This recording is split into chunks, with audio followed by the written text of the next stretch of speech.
So I took a signed statement from Pam, put it on tape, sent it to Buck Revell, number 2 man in the FBI at the time, who used to work for me in Philadelphia. He was the head of the bank robbery squad.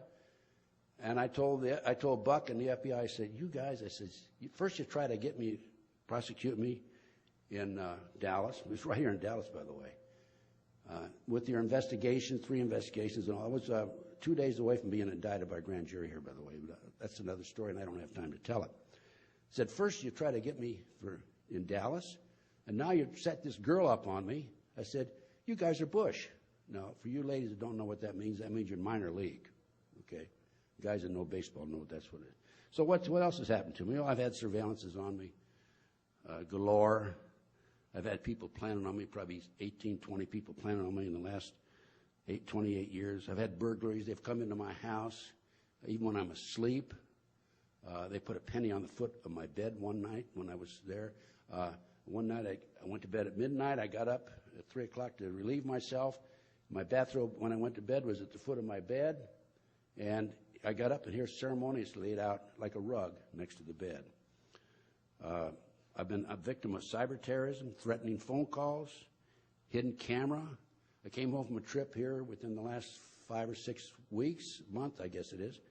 I was looking for a file on the table that I had in my apartment, my house in Claytonia, and I couldn't find it. I was looking through, and I had a phone call, 8:27 a.m., and a male voice says, did you find the file? They had a camera in there, hidden camera in there. But they have cameras now that the size of the end of a pinpoint of a needle. Had threatening phone calls, cyber terrorism, hidden cameras, stolen. My car's been stolen. I've had gang stalking on me, lug nuts removed. I've had flat tires. My window's been shot out twice. Both times I was standing near the window. I have had TV surveillance of me. They can monitor you through the cable television, by the way, even if it's off. I've had threatening letters, and most recently, I've been the victim of a disinformation program by a guy named Stu Webb and other individuals.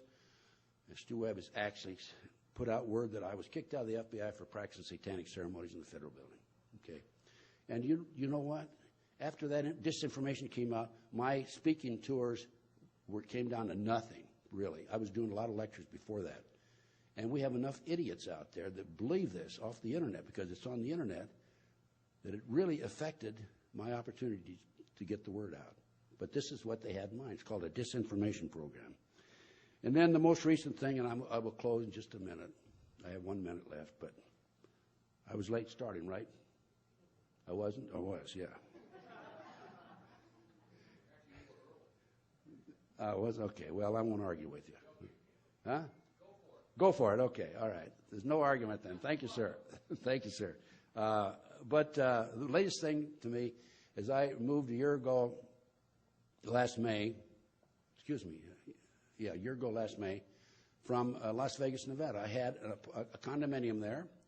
I had next door was somebody I never saw, and across the hall was an individual who was a security guard. And I'm sitting at my desk, and I can't think. I don't know what's happening. I can't read. I can't do it. I realize that something's happening to me. A friend of mine came in about 11:30 night. Said, "You're sick. Call the paramedic." Paramedics came, took my blood pressure to get to the hospital. I had blood pressure of 242 over 119. And so I knew that there was a serious problem. I had blood tests, and I had arsenic and cyanide in me. I was being poisoned, and I knew this.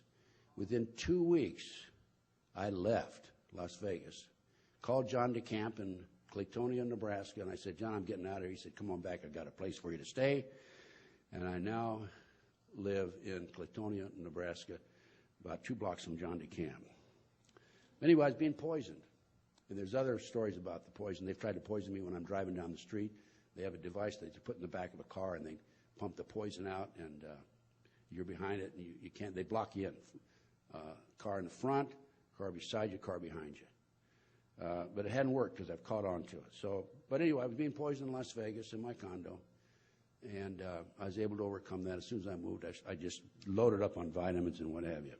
Okay, I was asked a few moments ago before I came on board the reason for the terrorist movement. By the way, the reason for the terrorist movement is They create these terrorist acts. The government does this covert operation in order to establish the Homeland Security and in order to write the Patriot Act, take away our constitutional rights and civil liberties. There are prison camps that have already been set up. There are railroad cars, three-tier railroad cars, and I've seen them personally, that have shackles in them. I didn't see the shackles, I saw the car. And there are big plans for the next terrorist attack, I think, to pick up a bunch of us. There's a red, blue, and green list and haul us off to these concentration camps. So, okay, now, thank you very much. I want to urge all of you, is there hope for our country? There's hope if we can elect Ron Paul. Okay, we need to get Ron Paul elected.